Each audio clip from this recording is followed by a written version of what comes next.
How to become rich by 40, 35 if you're extra bright, much sooner if you find an opportunity like I did. Let me show you how I did it. Financial independence. I like the phrase financial independence. Some people are a little bit concerned about using the word becoming rich or becoming wealthy, and I can understand that. I struggled a little bit with this. Is it okay to go for becoming rich, go for becoming wealthy? And maybe that's a bit too strong a word or strong a term. So here's what I've come up with that I think is comfortable for me, and that is how to become financially independent. I think it's every person's heritage here, especially in America, to become financially independent. Now, let me give you my definition of financial independence.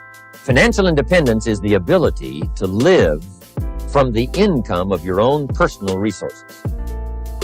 Financial independence. Now it depends on how you want to live. If you need $2,000, $3,000 a month, if you need $4,000 or $5,000 a month, if you need $10,000 a month, some people may need, $100,000 a month. But whatever you would need to live, and you could earn that living from the income of your own personal resources, that's what I call financial freedom, financial independence. And let me show you how to acquire. If you start at age 15, between ages 15 and 35 is 20 years. And in my personal opinion, based on my own studies and my own experience, 20 years, in my opinion, is enough time to become financially independent. If you're not, you don't live in the wrong country. Probably what's happened is you have the wrong plan. And it's easy to be a nice person with the wrong plan. I found that when I was 25 years old. I was broke at age 25, and I was a nice guy. You would have liked me. But I'm telling you, my plans up until then, especially my financial plan, left me broke. I totally changed it the next 6 years, and I became financially independent. So I know what I'm talking about. It is possible in a reasonable amount of time, 15 to 35, whatever, 20 years time, enough time. You can do it in a much shorter period of time, like I did if you want to. But this is a reasonable enough time. But here's number one. First of all, you got to have the right philosophy. Philosophy is our ability to gather knowledge and sort through it and decide what's valuable. To develop a philosophy about life, a philosophy about our health, a philosophy about our family relationships, a philosophy about economics. And if you develop the right philosophy, that's what helps to set this sail, so that in 6 years, it takes you where you want to go, instead of winding up like I did that first 6 years of my economics, broke, no money, empty bank account. The right philosophy. Now, let me give you a couple of philosophies to consider. Here's the first one. It's called the philosophy of the poor. And here it is. Poor people usually spend their money and invest what's left. That's the philosophy of the poor. Now, here's the philosophy of the rich. Rich people invest their money and spend what's left. And here's the startling answer. It really doesn't matter what the amount is. What's most important is not the amount. What's really important is the philosophy. So I would ask you to adopt this philosophy of spending after you have invested. Invest first, then spend. And I've got a little formula that I'm going to share with you. Now, what should a child do with $1? I mean, there's a lot of debate going on, I'm sure, across the country on what a child should do with $1. Here's one opinion. It's only a child and it's only $1. What difference does it make? Well, in my opinion, it makes all the difference in the world. A person's economic future starts with a child with $1. Somebody says, oh, no, you're only young once. Let him spend $1. Well, when would you hope that would stop? Somebody says, well, wait till he's 50 and broke like me and then he'll learn. Well, no, we don't want to wait that long. If I would have known earlier than age 25, I would have changed. In high school, if they would have had classes called Wealth 1, Wealth 2, I'd have taken both classes. I would not have waited until age 25. So, the earlier the better. So, what should a child do with $1? Here's the simple premise to begin with. Don't spend it all. And if a child wants to spend the whole $1, you got to say, hey, don't spend it all. Don't spend it all. They'll say, why not? It's my $1. I earned it. You say, I know you earned it, but don't spend it all. They'll still say, why not? Say, let me show you why not. So you put them in your car, take them to the other side of town, and show them where people live that spend the whole dollar. Just drive them around. Kids learn best by visual. Just drive around and say, would you like to live here? Kid says, no. Would you like to live like these people live? Kid says, no, no. Then you can't spend the whole dollar. So kids will get the message. So, take them to the other side of town, show them around, unless you already live there, and then just show them around. Anyway, don't spend the whole dollar. Now, let me give you my best view of what to do with the dollar. And I promise you, if you started at age 15, now if you're over 15, right, you've still got plenty of time. You still got 20 years. If you're 30, you still got 20 years. You still got plenty of time to start what I'm about to share with you. What to do with the dollar. Here's my first bit of advice. Never spend more than 70 cents. Never spend more than 70 cents. Now, you got to pick some number, and the number you pick is going to be determined by your philosophy. It's going to be determined by what you've been taught or your experience teaching yourself. When I first met my teacher, Mr. Schoaf, I was at about 110% of each dollar. I'm down at budget finance, hawking my furniture and my car one more time. And then I learned a whole better formula for financial independence. Number one, don't spend more than 70 cents. Now, kids say to me, well, okay, what do I do with the other 30 cents? And here's what I teach them. 10 cents for charity. Charity or church, or helping people that can't help themselves. 10 cents to support worthy projects.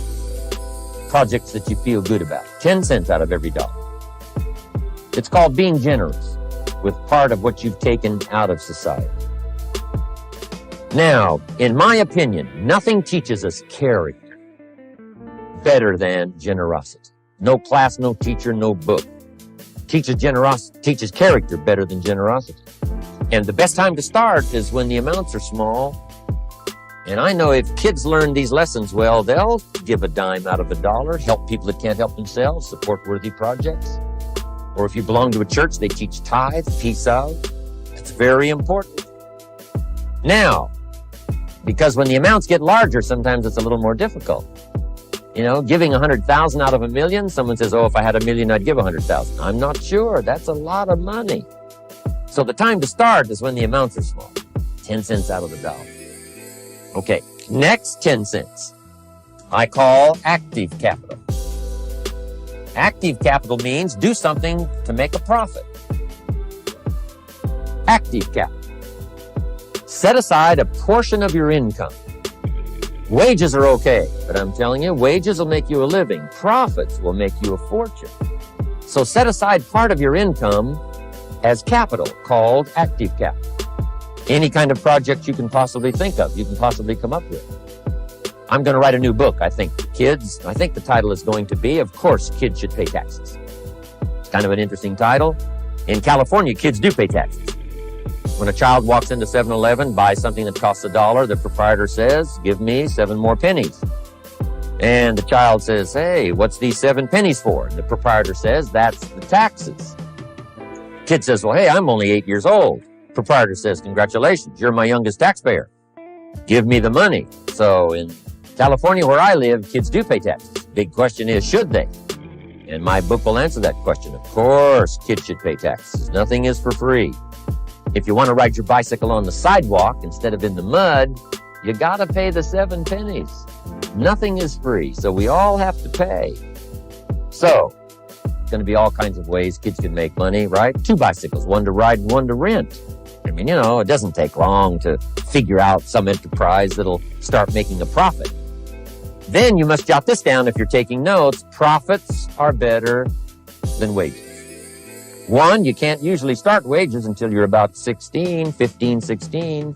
But you can make a profit long before you're eligible to start earning wages. And then there's no limit to profits. And they can double and triple and quadruple. There's no limit. It's incredible how fast profits can grow. So profits are better than wages. Wages make you a living. Profits make you a fortune. Now, the third 10 cents is vitally important. I call it passive capital.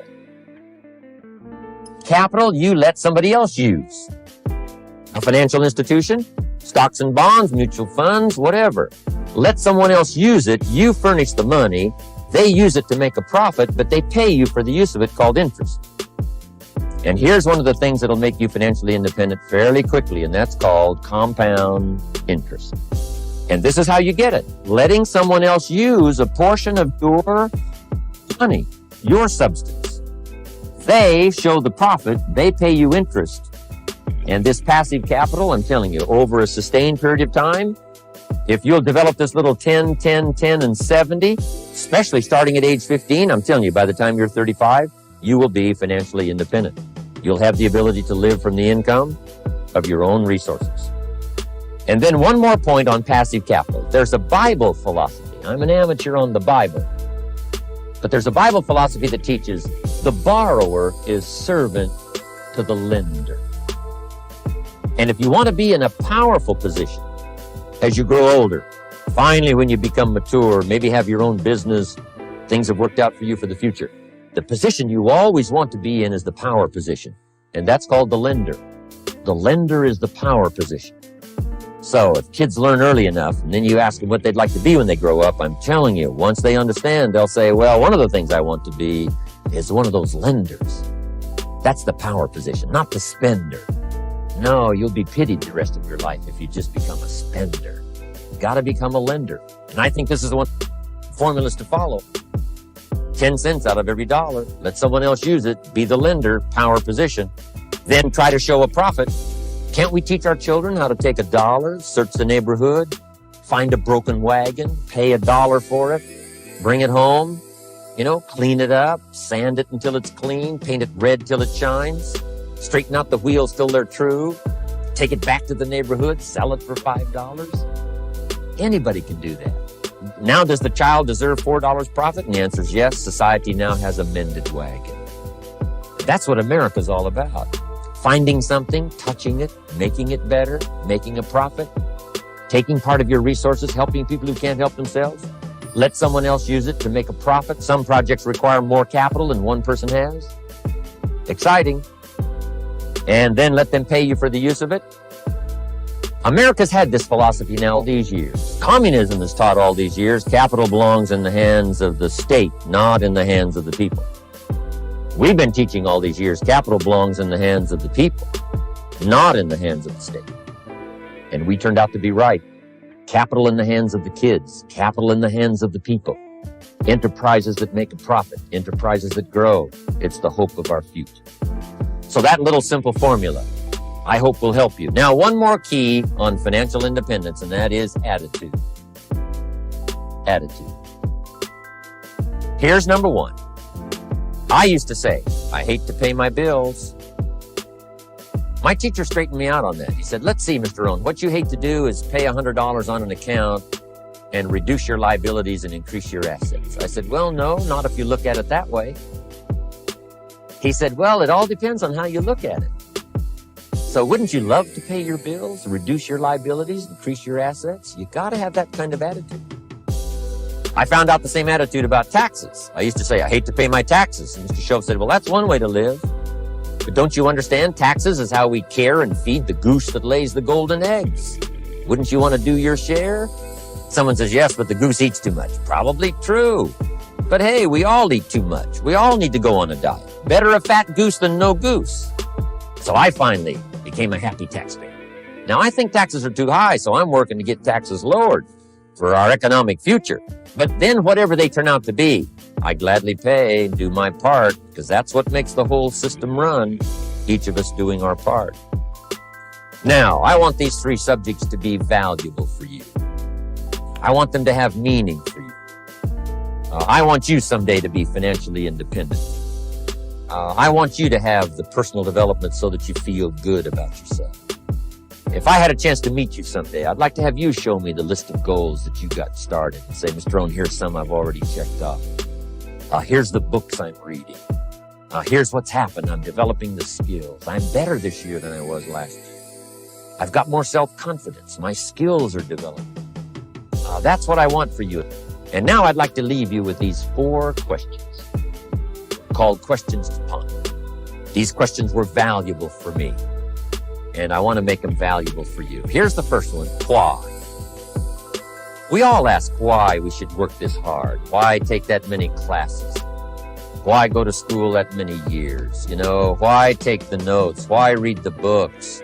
Why work that hard? Why put yourself through the push-ups and the disciplines? Why? Good question, why? Best answer to why, I think, is the second question. Why not?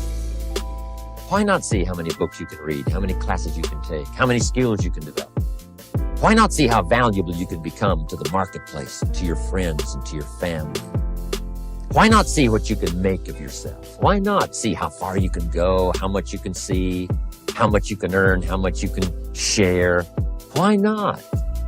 That's the heritage all of us have, in America especially, is to see what we can make out of our lives now that we've been given this extraordinary opportunity. Now, my third question I'd love to ask you in person. But since I can't do it in person, I want to ask it of all of you. But I want you to take it personally. And my third question is, why not you? Why not you? With good self-esteem. Why not you starting to change and setting goals? Why not you starting to make progress toward financial independence? If I can do it, you can do it. I wished I had a lot more testimonials here today besides mine. A whole steady stream that would come by and tell you their story. Someone who started with nothing, finally run a big enterprise. A mother who was on welfare, now she owns her own business. In addition to my story, I wish I had a lot more. And if all of them told their story, guess how they would probably wind up their story? They'd probably say, just like me, why not you? If we can read, you can read. If we can change, you can change. If we can figure it out, you can figure it out. If we can turn it around, you can turn it around. There isn't anything you can't accomplish. That's what those testimonials would say. And so I want to say it to you personally. Why not you? You've got the brains. You've got the stamina. You've got the vitality. You've got the interest. You've got your life ahead of you. You've got the future. You can do it. If anybody can do it, you can do it. If one of us can do it, hey, we all can do it. And now here's my last question. Why not now? This is a good time to set your goals, work on yourself, work on your skills. What a good time to get it together. What a good time to start this process. Personal development, growing, changing, developing, having a good plan for your money and for your life and for your future. Why not now?